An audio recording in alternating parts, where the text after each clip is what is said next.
అందరికీ నమస్కారం. నిన్న ఒక అనుచిత వ్యాఖ్యలు చేసిన ఒక పర్సన్ వాడి పేరు చెప్పాలంటేనే కొద్దిగా ఇబ్బందిగా ఉంది.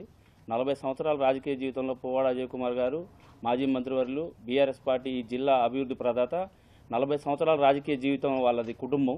ఆ కుటుంబంలో ఎవరిని కూడా ఎక్కడ కూడా నొప్పించుకోకుండా, ఆయన మంత్రిగా ఉన్నా ఎమ్మెల్యేగా ఉన్న 10 సంవత్సరాలు ఎవరిని కూడా ఇబ్బంది పెట్టకోకుండా ప్రతి ఒక్కరిని ఓన్ చేసుకొని దగ్గర తీసుకొని పనులు చేసి పెట్టిండు. ఈ ఎదవ వచ్చి ఎన్నో రకాలుగా పనులు చేయించుకొని వెనక నుంచి గోడసాటుకు వచ్చి ఆ పిఏ గారితో కిరణ్ అన్నతో పని చేయించుకున్న దాఖలాలు వీడు వచ్చి ఇలా మాట్లాడుతుండు. వాడి జేబులో 2 కండావులు ఉంటే మెడలో టవల్ ఉంటుంది. ఒక్క టవల్ కాకపోతే ఒక టవల్ తీసుకొని వేసుకుంటాడు. ఏ నాయకుడి దగ్గర పోతే ఆ నాయకుడి దగ్గర టవల్ మారుతాడు. కాసేపు టీడీపీ అంటాడు, కాసేపు బీజేపీ అంటాడు. వాడు ఇప్పుడు ఏ పార్టీలో ఉంటుంది, యువజన విభాగం అంటాడు. వాడికి ఏ పదవి ఉందని మాట్లాడుతున్నాడు ఓవర్గా. బిడ్డ నడువులు ఇరుగుతాయి, జాగ్రత్త చెప్తాం. 4 కోయటం కానీ నడువులు ఇరుగుతాయి. రోడ్డు మీద ఎట్ట తిరుగుతా కూడా చూస్తాం మేము. ఎంతవరకు ఉండాలో అంతవరకే ఉండు. నీ స్థాయి తగ్గ మాటలు మాట్లాడు.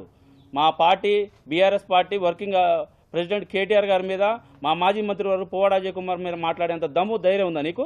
నువ్వేందిరా అసలు? నీ కథ ఏంది? నీది ఎక్కడ? ఎవరి నుంచి వచ్చినావు నువ్వు? ఆంధ్ర నుంచి వచ్చినావు నువ్వు. కొడక జాగ్రత్తగా ఉండి ఎక్కువ తక్కువ మాట్లాడి ఇష్టం వచ్చిన రంకెలేస్తే మళ్ళీ చెప్తాను ఏదో అధికారం ఉందని విర్రవీగుతున్నామేమో. 2 సంవత్సరాల తర్వాత మళ్ళీ బిడ్డ బజార్లో కూడా తిరగమనుకుంటున్నాం. అంతటా దారుణంగా ఉంటుంది పరిస్థితి. మాట్లాడే ముందు నీ స్థాయి ఏంది, నువ్వేంది, నీ లెక్కేంది?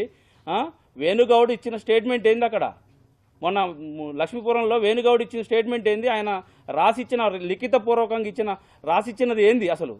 చూసినవారా నువ్వు? బట్టెబాజ్ ఏం మాట్లాడుతున్నావు నువ్వు? మాకు ఒకటి చెప్పిండు, మీకు ఒకటి చెప్పిండు అంటాను. ఈ రాష్ట్రంలో ఎంతమంది అన్ని పార్టీ నాయకులు పోయి కలిశారు అతన్ని. ప్రతి పార్టీ నాయకుడి దగ్గర ఒక మాట చెప్పిండు. ఏమని? నేను నిరుద్యోగం వల్లనే నేను ఈ పరిస్థితికి వచ్చిన, గ్రూప్ 1 పోస్టులు వేయలే కాదు ఈ పరిస్థితికి వచ్చినా అన్నాడు.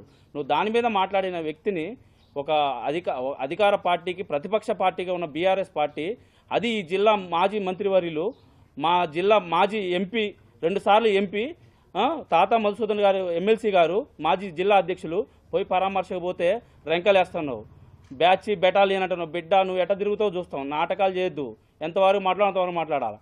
నువ్వేంద్రా నీ పనులేంది చేసేది? నీ రాజకార్యాలు, నీ వైభోగాలు. నువ్వు ఒక షెడ్డు పెట్టుకున్నావు. ఆ షెడ్లో ఏ కార్యక్రమాలు చేస్తున్నావు తెలియదారా? జిమ్ అని పేరు చెప్పి మగ పోరగాలు 10th క్లాస్ ఇంటర్మీడియట్ పోరగాలు తీసుకొచ్చి వాళ్ళతో నువ్వేం పనులు చేస్తున్నావు మాకు మొత్తం తెలుసు. నీ కథ అంతా బయట పెడతాం. జాగ్రత్తగా ఉండు. మాట్లాడేటప్పుడు చిన్న పెద్ద వయసు, గౌరవం, వాళ్ళ కుటుంబం, వాళ్ళ నేపథ్యం, వాళ్ళ జీవితం మొత్తం ప్రజల సేవకే అంకితం. పువ్వాడ అజయ్ కుమార్ గారి కుటుంబం మొత్తం, వాళ్ళ జీవితం మొత్తం ప్రజాసేవకే అంకితం. మమతా మెడికల్ కాలేజ్ కట్టి దగ్గర లక్షల మందికి ఇప్పటికీ వైద్యాలు చేసిన చరిత్ర వాళ్ళది. నీ చరిత్ర ఏందిరా? నువ్వు ఒక కుటుంబాన్ని, ఒక వ్యక్తిని నాలుకలకు వస్తామని మాట్లాడతావా? జాగ్రత్తగా ఉండు. ఇదే ఫస్ట్ వార్నింగ్, ఇదే లాస్ట్ వార్నింగ్ నీకు. ఇక వార్నింగ్లు ఉండవు బిడ్డ. దమ్ముంటే నువ్వు రా, బయటకు వచ్చి మాట్లాడతా. కోస్తా అంటున్నావుగా, నువ్వు యాడికి రమ్మంటావు చెప్పు, లేదా మేమేనా వస్తాం. నువ్వు వచ్చినా పర్లేదు, మమ్మల్ని రమ్మన్నా పర్లేదు. పిచ్చి వాగుడు వాగి ప్రేలాపనలు చేస్తే 2 టౌన్లో మన మీద కేసు అయింది గతంలో. అరే ఎవడైనా ఆడపిల్లల్ని లవ్ చేస్తాడరా? నువ్వేంద్ర మగ పోరగాలను లవ్ చేసి నా ఎంబడి పడతా, నీ ఎంబడి పడతా అని చెప్పేసి పోయి 2 టౌన్లో కేసు పెట్టుకుని పాయింట్ మొండవి నువ్వు కూడా బజార్లకు ఎక్కియాలా? నేను నాయకుడిని, నేను యువజన కాంగ్రెస్ పార్టీకి మీకు చరిత్ర ఉంది. దాని గురించి మీరు కూడా తెలుసుకొని మీ అధినాయకత్వం కూడా వాడు ఎక్కడి నుంచి వచ్చిండు, వాడి కథ ఏందో మీరు కూడా నేర్చుకోండి, వాడు తెలుసుకోండి వాడి విషయాలు. వాడు ఏదో మాట్లాడగానే మీరు వెనక కూర్చొని సపోర్ట్లు కొట్టడం, వాడి వీడియోలు ట్రోల్ చేయడం కొద్దిగా మానుకొని, కొద్దిగా పార్టీకి ఉన్న గౌరవం, అంతో ఇంత ఉన్న గౌరవం కూడా పోయింది. దెబ్బ ఆల్రెడీ పోయి 2.5 ఏళ్ళు అయింది. ఇక ఇలాంటి బడ్లం పట్టుకొచ్చుకొని ముందు పెడితే ఇంకా ఉన్న దరిద్రం కూడా నెత్తినేసుకొని కొట్టుకోవడం మీ బతుకులు. కనీసం రేపు డిపాజిట్లు వచ్చే పరిస్థితి లేదు మీకు. రేపు ఇదే డివిజన్ 8వ డివిజన్ నుంచి మాట్లాడుతున్నాం మేము. ఇదే డివిజన్లో మీ దమ్మేందో చూపిస్తాం. మీ దమ్మేందో చూపించండి, మా దమ్మేందో మేము చూపిస్తాం. అంతవరకే కానీ దిమ్మెలు గోలగొట్టి ఈ చేసి రకరకాలు చేస్తున్నారు ఈ మధ్య. ఎందుకని ఓపిక పడుతున్నాం? ఇలాంటి అవాకులు చవాకులు ఒక మాజీ మంత్రి అని చూడకోకుండా, మాజీ ఎంపీ అని చూడకోకుండా, మాజీ జిల్లా అధ్యక్షులు అని చూడకోకుండా మాట్లాడే మాటలు నీ స్థాయికి తగదు అని హెచ్చరిస్తూ ఇదే ఫైనల్గా చెప్తున్నా. మళ్ళా నువ్వు రిపీట్ అయితే బిడ్డ, నీది ఎక్కడ ఏ టైంలో ఎప్పుడు కోసేది కూడా తెలియదు. అంతే ఉంటుంది. అందరికీ కౌంటర్ బరాబర్ ఉంటుంది. ఎవరికి భయపడాల్సిన అవసరం లేదు, ఎవరికి భయపడం కూడా మేము. జాగ్రత్త అని చెప్పి హెచ్చరిస్తున్నాను. ఖబర్దార్ బోడెపూడి రాజా, జాగ్రత్తగా ఉండు ఇప్పటి నుంచేనా. Thank you. మీడియా మిత్రులకు నమస్కారం. నిన్న ఒక ఫేస్బుక్లో ఒక వీడియో చూసాం మేము. ఆ వీడియోలో మా వర్కింగ్ ప్రెసిడెంట్ కేటీఆర్ గారి గురించి, మా ఖమ్మం అభివృద్ధి ప్రదాత పువ్వాడ అజయ్ కుమార్ గారి గురించి, మా మాజీ ఎంపీ నామనాసరావు గురించి మా ఎమ్మెల్సీ తాత మా గురించి మాట్లాడిండు ఒక గజ్జి కుక్క. ఆ గజ్జి కుక్క సంబంధించింది అసలు వాడు ఏ పార్టీ, ఎక్కడి నుంచి వచ్చిండు, ఏం చేస్తాడు, వాడి పరిస్థితి ఏంటో వాడు ఆలోచించుకోవాలి. వాడు మాట్లాడే మాటలు ఎట్లుంటాయంటే అసలు వాడు మాట్లాడే విధానం, వాడి క్యారెక్టరు, వాడి పరిస్థితి ఏమాత్రం అజయ్ కుమార్కి సరిపోయేంత కాదు. అది వాడు మాకే సరిపోడు, మాకే ఎక్కువ. ఎలక్షన్లో గతంలో పోటీ చేసి వాడికి ఎన్ని ఓట్లు వచ్చినా వాడు తెలుసు, ప్రజలకు కూడా తెలుసు. దాని తర్వాత ఒక వార్డు నెంబర్ని నిల్చోబెడితే కనీసం 150 ఓట్లు ఉన్న వార్డు నెంబర్ వాడు పోటీ చేస్తే వాడికి వచ్చే 10-20 ఓట్లు. వాడి బతుకది.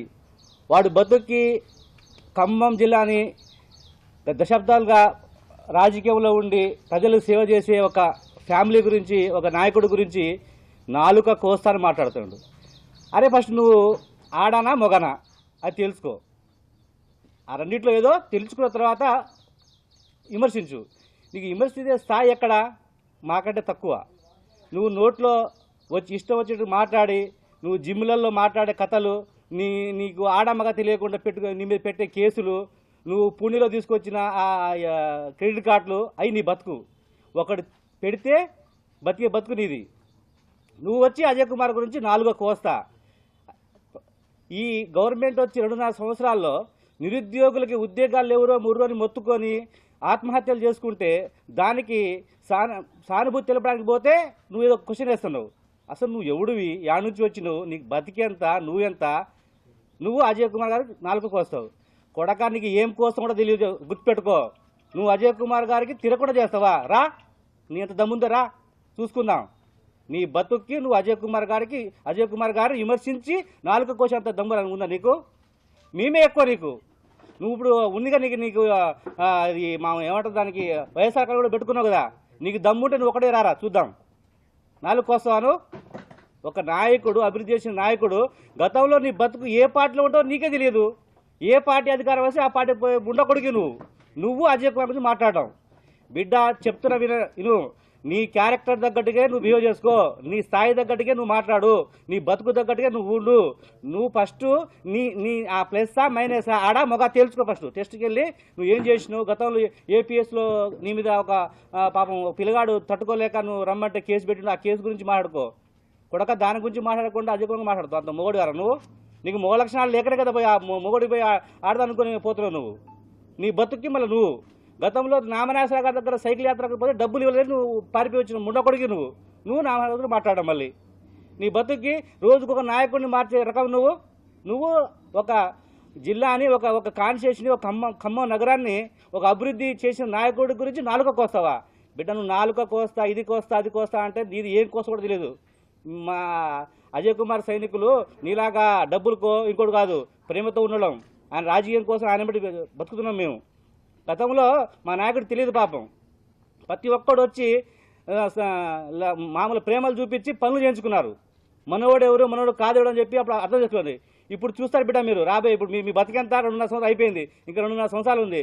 రాబోయేది ఖచ్చితంగా తెలంగాణ జాతిపిత కేసీఆర్ గారి నాయకత్వంలో మళ్ళీ బీఆర్ఎస్ పార్టీ అధికారం చేపట్టబోతుంది. మీలాంటి 0.5 గాళ్ళని ఎక్కడ ఉంచాలో అక్కడ ఖచ్చితంగా ఉంచుతాం. నీ నోరు దగ్గర అదుపులో పెట్టుకొని నువ్వు ఉంటే నీకే మంచిది. కాదు నేను ఏదో పీకుతా అంటే నీది పీకి కట్టలు కట్టి ఇక్కడే పెడతావు, వైఎస్ఆర్ కాలంలో పెడతా నీకు. నువ్వు ఏదో పెద్ద మాటలు మాట్లాడుతున్నావు. నువ్వు అజయ్ కుమార్ గారితో పోటీ చేస్తావు మనవాడివా? నీ బతుకి నీకు కార్పొరేట్ పడితే ఓట్లే రాలేవా? నువ్వు పోటీ చేస్తావా? నీ బతుకు అంత సాయి అనేది. గతంలో మాట్లాడితే పోనీలే, గజ్జుకు గజ్జుకుతో మాత్రం ఎందుకని అనుకున్నావు. నీ పరిస్థితి, నీ వ్యవహారం, నీ కథ అన్నీ తెలుసు. నీ జిమ్లో ఏం చేస్తావు, ఎవరిని పిలుస్తావు, ఏ ఫామ్ హౌస్ పిలుస్తావు, అన్నీ బయటకు వస్తే పెట్టామనుకుంటున్నావు. నీ బతుకు నువ్వు సక్కంగా బతుకు, నీ ఎవరైనా నువ్వు బతుకు. కానీ అజయ్ కుమార్ జోలికి కానీ బీఆర్ఎస్ పార్టీ నాయకుల జోలికి కానీ నువ్వు వస్తే బిడ్డ నీ సంగతి చూడక మనదు. నువ్వు పీకలకు వస్తా, ఇది వస్తా అంటే మాకు నవ్వు వస్తుంది. నువ్వు ఏమీ కొలేడు 0.5 కాబట్టి నువ్వు ఏం కోయలేక ఇంట్లో కూర్చొని కేసులు పెడితే పారిపోయినోడు. అసలు నీది ఎవరురా? నువ్వు యాడ్ వచ్చినావు నువ్వు? గత 50 సంవత్సరాల నుంచి వాళ్ళ కుటుంబం రాజకీయాలు సర్వీస్ చేస్తుంది. వాళ్ళు నామనాసార్ గారు కూడా ఒక సంస్థ పెట్టి ప్రజలకు సేవ చేసిండు. నువ్వేం చేసినవని, నువ్వేం చేయించినవని? నీ నాయకుడు ఎవడు అసలు? నువ్వు ఎవరు వర్గం? మీ నాయకుడు ఎవరు అసలు?